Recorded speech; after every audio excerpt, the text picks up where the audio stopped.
Hi guys, welcome to iDrum magazine. My name is Pat Garvey. In this issue we're picking back up with part 2 of our phrasing session that we started last time. Now if we jump straight into it, if you remember last time we left off where we were doing the right and left hand combinations 1 and 2 with our bass drum pattern. The bass drum pattern was basically putting a bass drum on all of our right hands. So if I just play that as a bit of a refresher, okay? So here's exactly where we left off.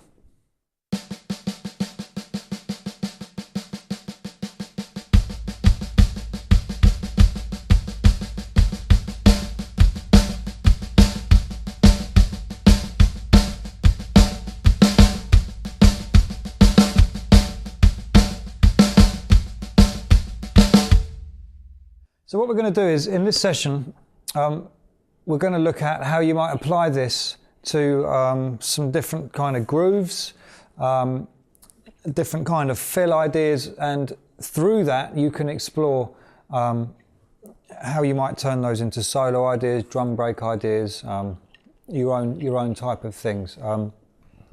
So the first thing we're going to do is we're going to split the hand pattern up between ride cymbal and hi-hat. So if I do that, this is what you're going to have.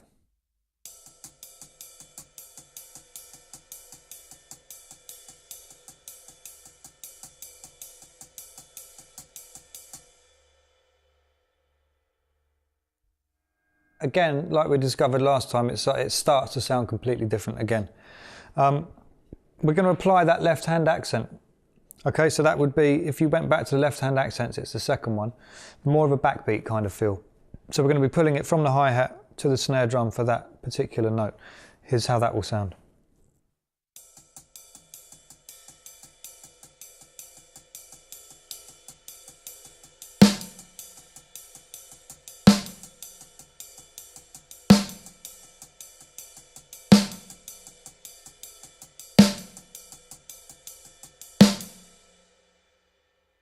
Now, if I build that idea back up again, but this time I'm going to add the kick drum. Okay, so I'll start with the hand pattern, I'll add the kick drum, and then I'll add that left hand accent to the snare drum. Okay, and we'll have something resembling a groove.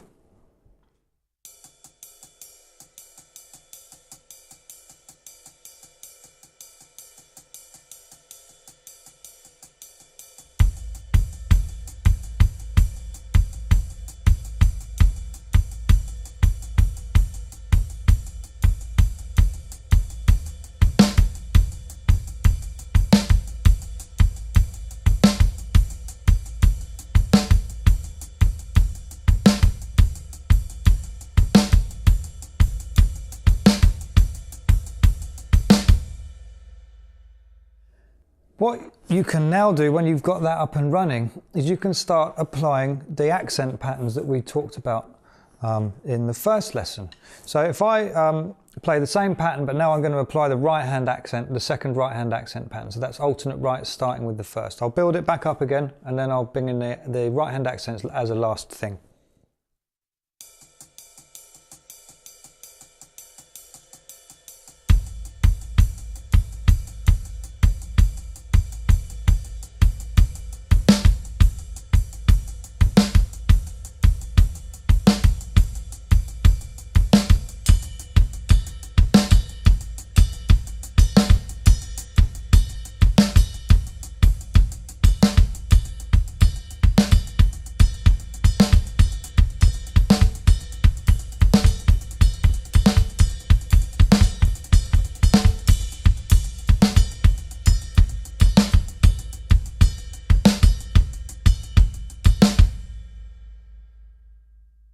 Again, it takes on a completely different form. Now this time I'll build the same kind of idea up, but I'm going to throw some of the left hand accents onto the hi-hat as well from our first left hand accent pattern. Okay, so building it back up.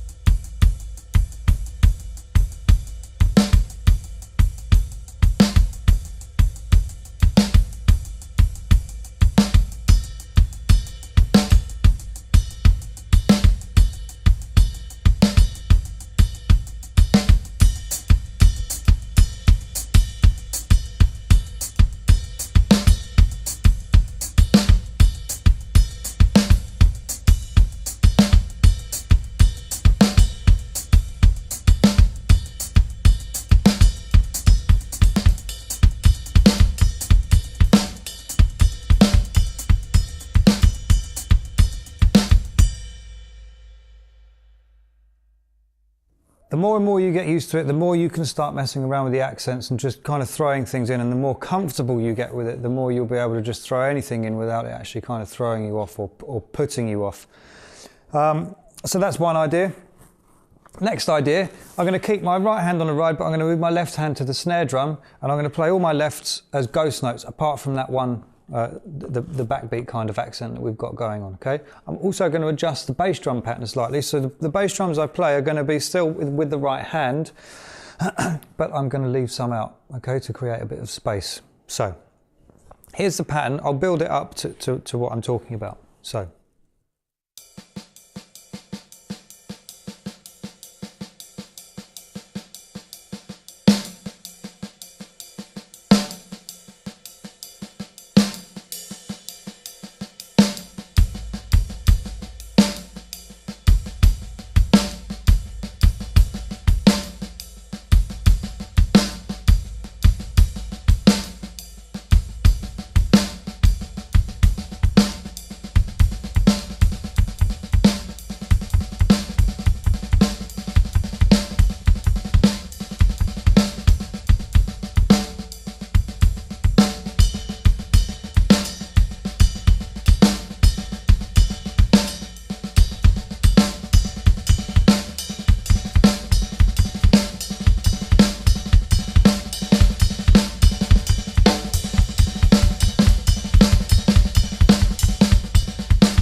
So I'm not throwing in anything that we haven't talked about there.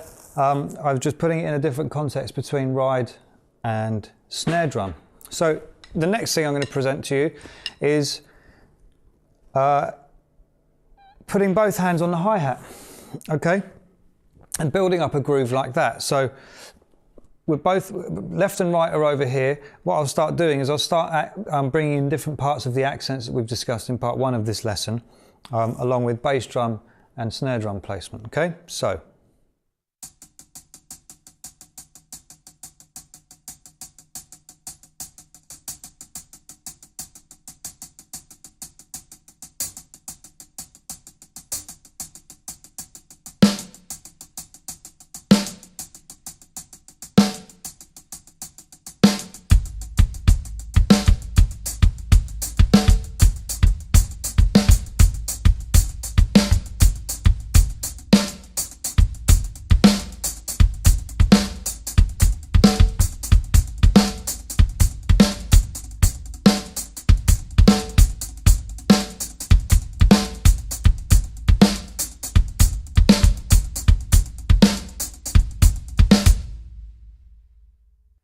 I'm not playing anything different there, it's all the same, it's all moved over there.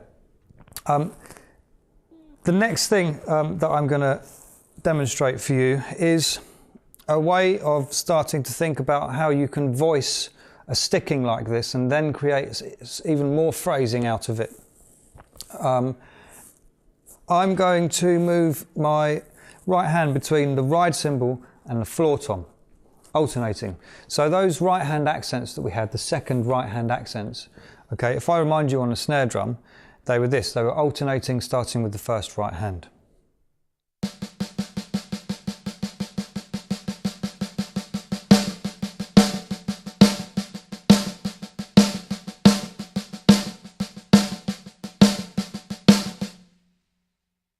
If I just play exactly the same thing but move my right hand to the ride cymbal, between the ride cymbal and the tom,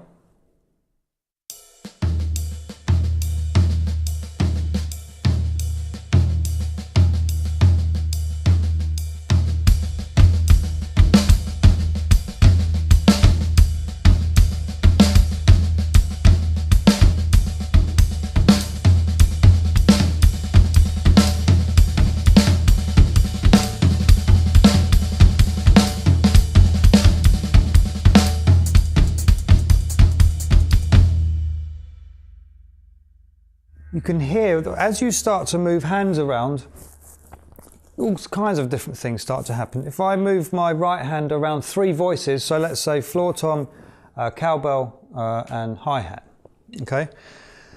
Here's the pattern.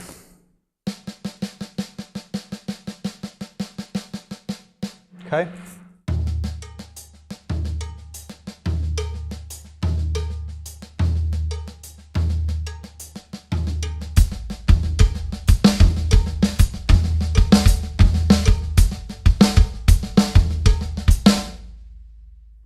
Even more interesting phrasing, okay?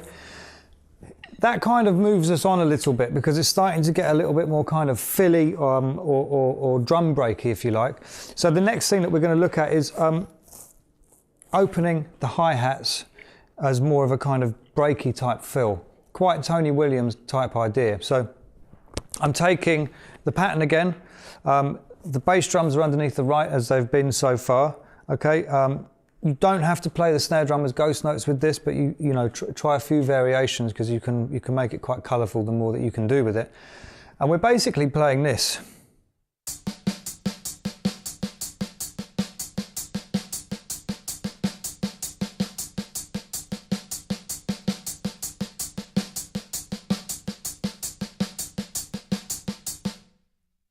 The tricky part is that we're going to add our left foot to it because we're going to have to open up the hi-hat every right hand pattern. So here is the pattern again as I just played it, but I'm going to start opening the hi-hat every right hand.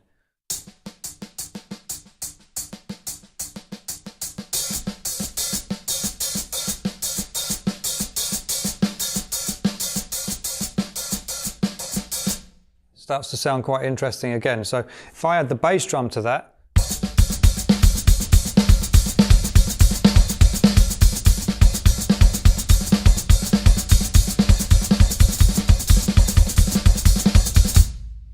if you've listened to any Tony Williams, you'll know exactly what I mean by the whole kind of Tony Williams thing. So it's a nice little kind of fill idea, and it develops the whole phrasing idea a little bit further.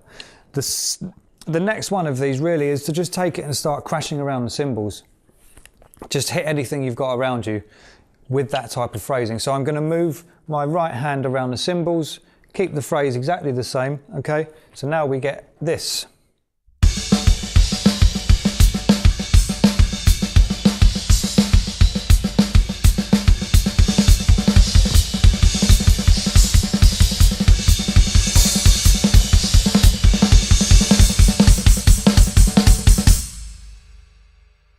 So you've got something that starts to actually sound quite ferocious.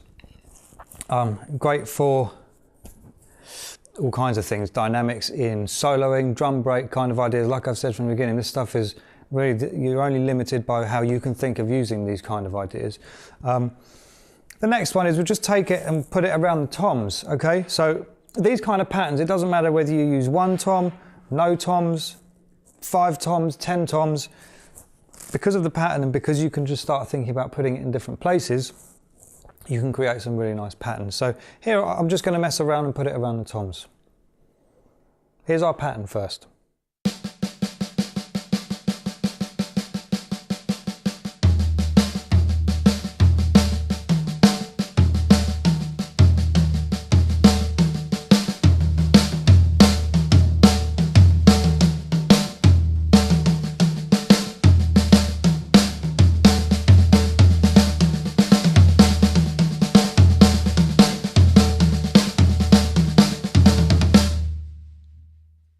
Again, gives us something different to mess around with. It's more of a filly type thing. If I play this last one, before I demonstrate this against a track that you'll be able to download this month, it creates a kind of cross rhythm type feel. I'm going to keep playing it round and round the snare drum, my small rack tom and the floor tom. I'll put the quarter note against it so you can hear how it works once it's got going, okay? So.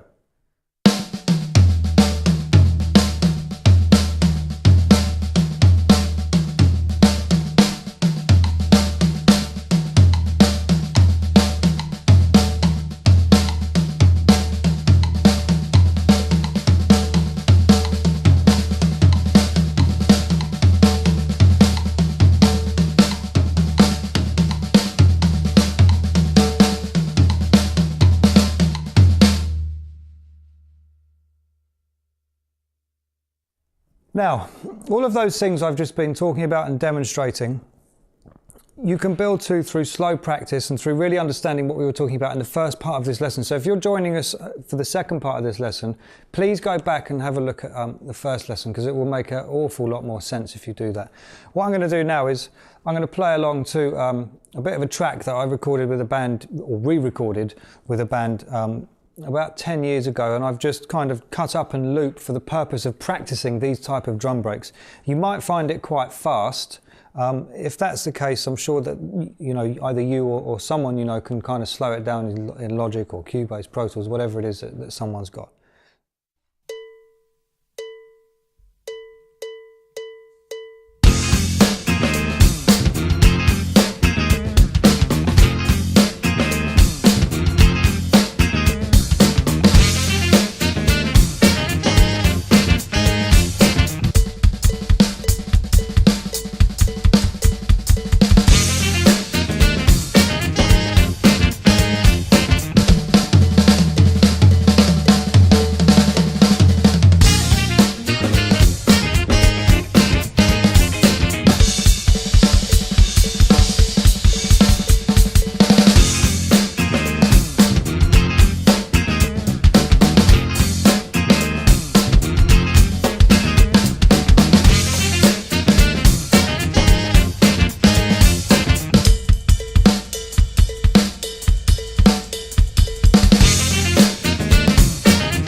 Okay, so you get the idea.